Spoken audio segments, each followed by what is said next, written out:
All right, it is December 27th, 2025, and what a day it's been. We're going to unpack a world that is absolutely in motion. So let's just dive right into the headlines.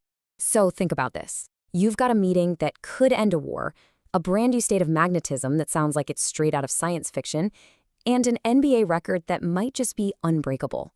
What does one day on Earth really look like? Well, we're about to find out.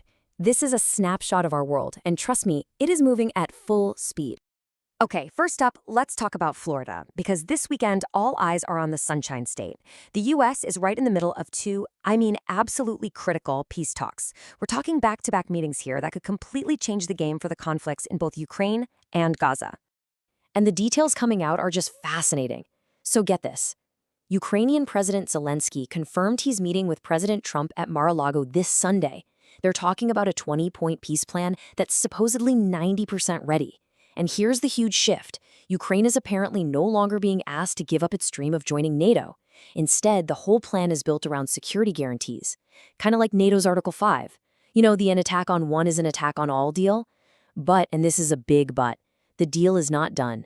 The Kremlin is still insisting on controlling the Donbas region, and that's a massive hurdle to overcome. But here's the harsh reality, right?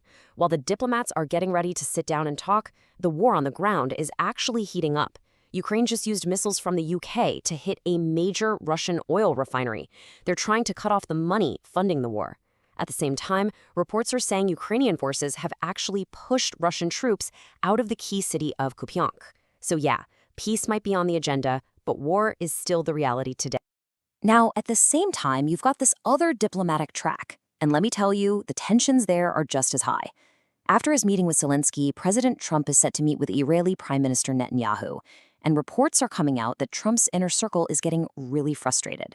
They apparently think Netanyahu is slow-walking the Gaza peace deal. It seems like the big sticking point is how to implement Phase 2 of the ceasefire and what to do about redevelopment. Some folks in the U.S. are even calling it the Gaza Freedom Zone. When you hear the UN estimates the reconstruction cost at $70 billion, you can see why the path forward is, well, it's anything but simple.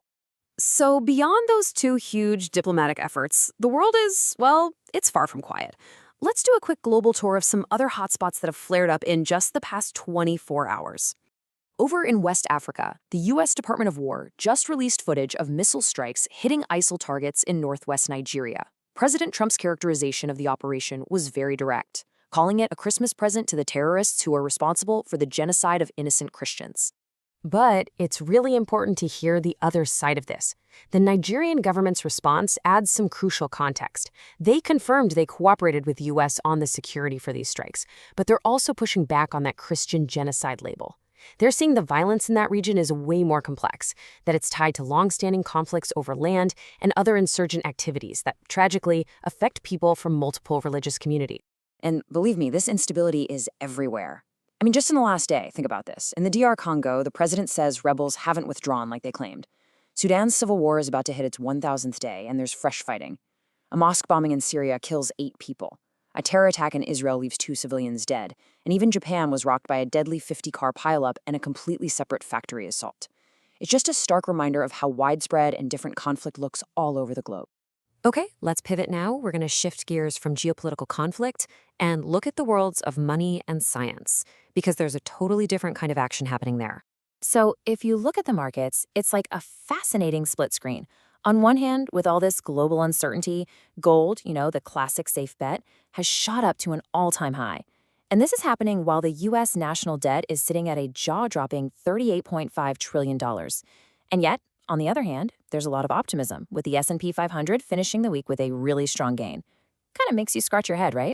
At the same time, the science world is absolutely buzzing. First, get this. Researchers have confirmed a third type of magnetism. It's called altermagnetism, and it could lead to AI memory chips that are insanely faster than what we have now. Next step, a new microchip controller might have just cracked the code for mass-producing parts for quantum computers. Huge deal. And maybe the biggest of all, a massive leap for clean energy. China's artificial sun, their fusion reactor, kept a reaction going for over 1,000 seconds. That's a huge, huge step toward making stable fusion power a reality.